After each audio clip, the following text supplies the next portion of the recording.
حافظ ابن قیم رحمہ بیان کرتے ہیں، جو شخص بھی گناہ کرتا ہے اسے گناہوں کے نقصانات پیش آتے ہیں۔ ان میں سے ایک ہے نماز پڑھنا بوجھل لگتا ہے، مسجد میں آنا، تلاوت کرنا، نیک مجلسوں میں آنے سے دل گھبراتا ہے۔ جب بھی نیکی سے دل گھبرائے تو سمجھ لو کہ یہ گناہوں کا وبال ہے۔ دوسری بات یہ ہے کہ دل بے چین ہوتا ہے، دل کو سکون نہیں ہوتا ہے۔ سب کچھ ہے، انسان جو چاہے کھائے، جو چاہے پیے، جہاں چاہے سوئے، دنیا کی ہر نعمت ہاتھوں میں ہے، لیکن سکون نہیں ہے۔ اور یہ بھی نہیں کہہ سکتا کہ کسی چیز کی کمی ہے، سمجھ نہیں آتی۔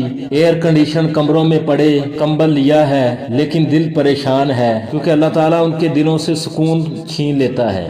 تیسری بات یہ ہے کہ ان کی زندگیوں سے برکت ختم ہو جاتی ہے۔ برکت کا کیا معنی ہے کہ کوئی کام ان کا پورا نہیں ہوتا، ڈیل ہوتے ہوتے رہ جاتی ہے، نوکری چھوٹ جاتی ہے، کام نہیں سمٹتے، یا کاموں کا ادھورا رہ جانا، یا اپنے وقت پر نہ ہونا بے برکتی کی علامت ہے۔ نہ صحت میں برکت، نہ وقت میں برکت۔ پھر ایک وبال اس پر یہ ہے کہ اس سے نعمتیں چھننے لگتی ہیں۔ ایک اصول یاد رکھو کہ جو پروردگار نعمتیں دینے والا ہے وہ لینا بھی جانتا ہے۔ ٹیبل کے دوسری طرف بٹھا دیتا ہے، آج دینے والا ہے، کل لینے والا ہوتا ہے۔ لاکھوں لینے تھے، آج لاکھوں دینے ہوتے ہیں۔ اللہ نے نعمت دی تھی کہ قدر کرو۔ گناہ سے انسان اپنی آنکھوں میں حقیر نظر آتا ہے، ایک نشانی کہ دعائیں قبول ہوتی نہیں ہیں۔ اس لیے یہ شکوہ عام ہو گیا کہ ہماری تو سنی ہی نہیں جاتی۔